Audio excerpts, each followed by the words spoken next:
में खड़े में आज बड़ी बदकिस्मती से रैली के अंदर हमारी बहन जो चैनल 5 की न्यूज एंकर थी, हादसे की वजह से अल्लाह ताला उनको जन्नत बख्शे, अल्लाह ताला उनके जो घर वाले उनको सब्र जमील दे। और मैं ये समझता हूं कि जिस तरह से कल हमारी बहन हमें बार बार खाने का पूछ रही थी, मुझे अभी तक वो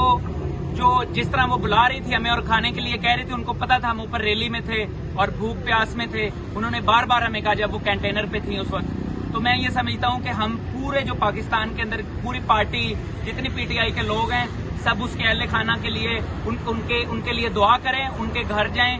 जो हम उनको सपोर्ट कर सकते हैं हमें करनी चाहिए।